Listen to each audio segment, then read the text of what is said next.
হর হর মহাদেব। ওম নমঃ শিবায়। কেমন আছেন আপনারা সবাই? আমি দীপ্তজীবী মণ্ডল সবাইকে জানাই শুভ কোজাগরী লক্ষ্মী পূজা। মা লক্ষ্মীর আশীর্বাদ আপনাদের মাথার উপর থাকুক। মায়ের আশীর্বাদ যাতে আরও ভালোভাবে পান তার জন্য আমি রেমেডির সাথে সাথে কিছু কথা বলতে চলেছি। ভিডিওটা খুব ইম্পর্টেন্ট, তাই পুরোটা শুনবেন, দেখবেন, বুঝবেন।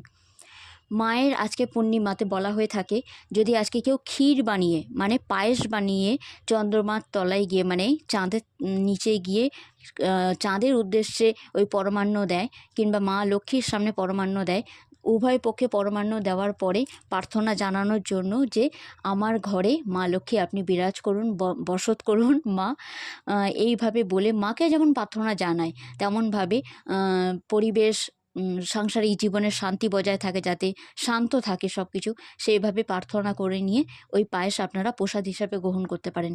তবে হ্যাঁ, মা লক্ষ্মীকে আজকে অবশ্যই গাঁদা ফুলের সাথে সাথে গোলাপ ফুল, পদ্ম ফুলের সাথে সাথে জবা ফুলও দিতে পারেন, অর্ঘ্য মানে দিতে পারেন, কিন্তু গণেশজির পুজো দেওয়ার পরে দেবেন ওটা, কারণ গণেশজির পূজা সবার আগে দিতে হবে।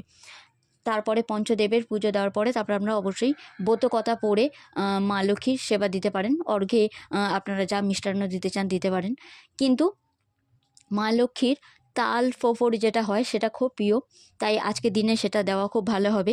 আর তার সাথে সাথে অবশ্যই বলি, মায়ের নাম মনে মনে আপনারা জপ করবেন। ইয়া তো লক্ষ্মী বর্ধনম এই মন্ত্র জপ করতে পারেন, ইয়া তো ওম মহালক্ষ্মী নমঃ এই মন্ত্র জপ করতে পারেন, ইয়া তো শুধু শ্রীম শ্রীম শ্রীম এই মন্ত্র জপ করতে পারেন। যারা ধনধান্যে পরিপূর্ণর সাথে সাথে রংরূপেরও মানে বিরাট একটা আকর্ষণ পেতে চান, তারা আপনারা ওম শ্রীম ইয়াম এই মন্ত্র জপ করতে পারেন। দুর্গা দুর্গা দুর্গা।